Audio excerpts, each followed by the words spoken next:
கபாலத்துல சின்னதா ஒரு கட்டி வந்தா போதும், நம்ம போன்ஸ் எல்லாம் ரொம்ப பெருசாகி, பாடி பார்ட்ஸ் எல்லாம் ரொம்பவே பெருசாகி நம்ம ஒரு ஜெயண்டா மாறிடுவோம். இந்த பச்சை கலர்ல காதுல பிபி மாட்டின மாதிரி ஒரு கேரக்டர் சுத்திட்டு இருக்கும்ல ஷ்ரெக்னு, அது இந்த மாதிரி நிஜமாவே பிட்யூட்டரி கிளாண்ட்ல டியூமர் வந்து அக்ரோமெகலி அப்படிங்கிற நோயினால பாதிக்கப்பட்ட ஒரு ஜெயண்ட இன்ஸ்பயர் பண்ணப்பட்ட கேரக்டர் தான் அது. அந்த ஜெயண்ட் யாரு தெரியுமா? மாரிஸ் டில்லண்ட், ஒரு ஃபேமஸான ரெஸ்லர். வேர்ல்ட்ஸ் அக்லியஸ்ட் மேன் அப்படின்னு இவரை சொல்லுவோம். இந்த அக்லியஸ்ட் மேன் தான் இன்னைக்கு ஷ்ரெக் அப்படிங்கிற ஒரு கேரக்டர் உருவானதுக்கு 1940s ரொம்பவே பாப்புலரா இருந்த ஒரு ரெஸ்லர் தான் இந்த மாரிஸ் டில்லண்ட். இவர் ரிங்குக்குள்ள இறங்குனால எல்லாரும் ஃப்ரெஞ்ச் ஏஞ்சல்னு கத்த ஆரம்பிச்சிருவாங்க. அந்த அளவுக்கு ஒரு பாப்புலரான மனுஷன்.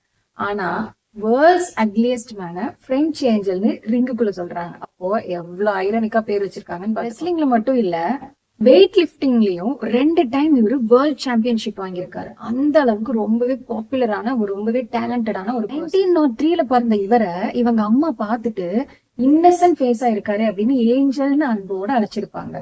இந்த ஏஞ்சல் தான் அவரோட 20 வயசுல அக்லியஸ்ட் மேனா மாறி, இவ்வளவு நாள் என் கூட தானே இருந்தா, நல்லா தானடா இருந்தான் அப்படின்ற மாதிரி பிறந்ததுல இருந்து ரொம்பவே நல்லா இருந்த இந்த மனுஷன் 20 வயசு ஆகும்போது அந்த பிட்யூட்டரி கிளாண்ட்ல வந்த குட்டி டியூமர்னால அக்ரோமெகலி அப்படிங்கிற நோய் வந்து அவரோட போன்ஸ் எல்லாம் பெருசா ஜாயிண்ட் ஆகி இவரும் பெரிய ஜாயிண்ட் ஆகி லாஸ்ட்ல அக்லியஸ்ட் மேன் அப்படிங்கிற பேர் வாங்கியிருப்பார். எல்லாரும் ஐடலா பாக்குற, எல்லாரும் குளோரிஃபை பண்ற, எல்லாராலையும் செலிப்ரேட் பண்ணப்படுற இந்த ஒரு பாப்புலரான மனுஷனுக்கும் கூட மனசுக்குள்ள ஒரு சின்ன வருத்தம் இருந்தது. என்னதான் எல்லாரும் நம்மள செலிப்ரேட் பண்ணாலும் எனக்குன்னு ஒரு லவ் இல்லையே அப்படின்ற ஒண்ணு இருந்தது.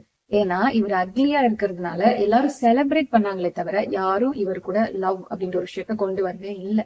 இப்போதான் இவரு ஃப்ரெண்ட்ஷிப்பை ரொம்ப ஸ்ட்ராங்கா வேல்யூ பண்ண ஆரம்பிக்கிறாரு. இவரோட ஃபெல்லோ ரெஸ்லர் அண்ட் மேனேஜரா இருக்கிற கால் அப்படிங்கிறவர் கூட இவருக்கு ரொம்பவே ஸ்ட்ராங்கான ஃப்ரெண்ட்ஷிப் எந்த அளவுக்கு இருந்தது அப்படின்னா, அந்த கால் செத்து போய் வெறும் 13 ஹவர்ஸ்ல இவரும் இறந்திருப்பாரு.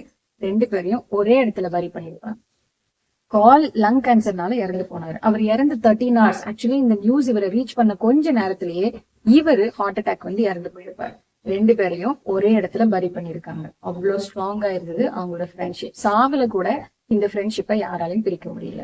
சம்டைம்ஸ் இவரோட ஃபெல்லோ ரெஸ்லர் அண்ட் மேனேஜர் காலுக்கும் இவருக்கும் ஒரே வைஃப் அப்படின்னு சொல்லுவாங்க. அவ பேர் ஓல்கா. 2 பேருக்கும் ஒரே வைஃப் தான் அப்படின்னு கூட சொல்றாங்க. பட் இதெல்லாம் நம்ம நம்ப. இவருக்கு 3 பசங்க உண்டுன்னு எல்லாம் சொல்றாங்க. பட் இவருக்கு பயாலஜிக்கல் சன்ஸ் கிடையாது. இவருக்கு மேரேஜும் ஆகல, வைஃப்னு ஒண்ணு இல்ல, குழந்தைங்கன்னு ஒண்ணு இல்ல. கடைசி வரைக்கும் இவர் தனி மரமாவே இருந்து ஃப்ரெண்ட்ஷிப்பை மட்டும் வேல்யூ பண்ணி இறந்து. என்னதான் பாக்குறதுக்கு ரொம்பவே கரடு முரடா ஒரு ஜெயண்ட் மாதிரி இருந்தாலும் இந்த மாரிஸ் மில்லட் வந்து ரொம்பவே ஜென்டிலான ஒரு பர்சன். அதனாலதான் இந்த ஷ்ரெக்குங்கிற கேரக்டர் எந்த ஒரு கிரீச்சரையும், ஈவன் ஹியூமன்ஸையுமே ஹார்ம் பண்ணாம ஒரு ஜென்டிலான கிரீச்சரா காமிச்சிருக்காங்க.